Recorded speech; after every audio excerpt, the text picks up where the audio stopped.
भाई साहब, सिर्फ आपके इशारे का इंतजार है। मैं सूरज भान के पूरे खानदान को जला के राख कर दूंगा। जलाकर राख कर देने से हमारा इंतकाम पूरा नहीं होता अवधेश।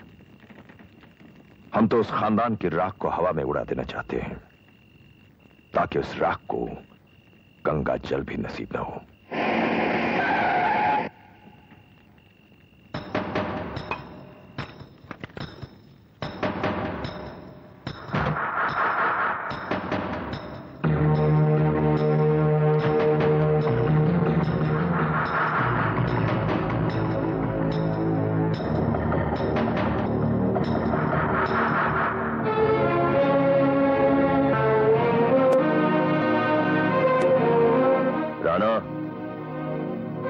खुद ब खुद चलकर तेरे निशाने के सामने आया हूं, लेकिन पुरानी बातों का फैसला करने के लिए नहीं, बल्कि आने वाले कल के हालात पर मशवरा करने के लिए आया हूं। मैं अच्छी तरह से जानता हूं राणा कि पिछले 25 सालों से तुमने अपने जख्मों को हरा रखा है, भरने नहीं दिया। लेकिन मैं तुम्हें यकीन दिलाने आया हूं कि वो जख्म मेरे दिए हुए नहीं है। तुम्हारे गुस्से और गलत फहमी ने हमें एक दूसरे का जानी दुश्मन बना दिया। झूठ बोलते हो तुम।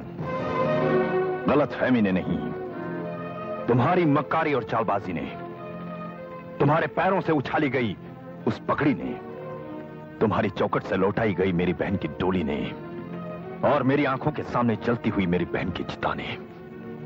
इतना सब कुछ गलत फहमी नहीं हो सकती। मैं मानता हूं राणा, अगर तुम्हारी तरह मैं भी इस गलत फहमी का शिकार होता तो मैं भी यही कहता, मैं भी यही सब कुछ करता जो तुम कर रहे हो। लेकिन सच्चाई जानने के बाद बंद करो अपनी जुबान। बार बार दोहराने से झूठ सच नहीं हो जाता, और जिद करने से 2 और 2 5 नहीं हो सकते। दुश्मनी का पेड़ आम का नहीं, कांटों वाले बबूल का होता है। काट डालो उसकी जड़ें, निकाल फेंको उसे। अगर तुम समझते हो कि सूरज भान ने तुम्हारी बहन की डोली वापस कर दी थी, तो वही सूरज भान आज तुम्हारी बेटी की डोली मांगने आया है। अपनी बेटी हमें दे दो। सूरज भान!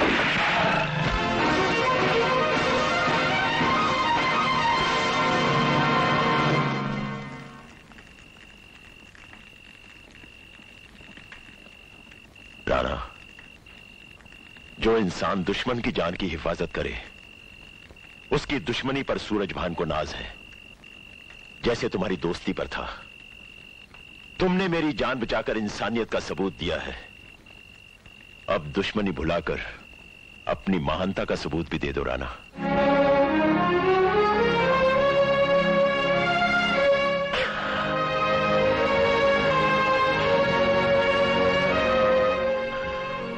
सूरज भान, हम दोनों हार गए।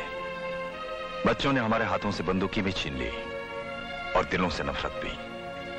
दुश्मनी में बहुत जी लिए, चलो आप दोस्ती में जीते हैं। तो मिलाओ हाथ।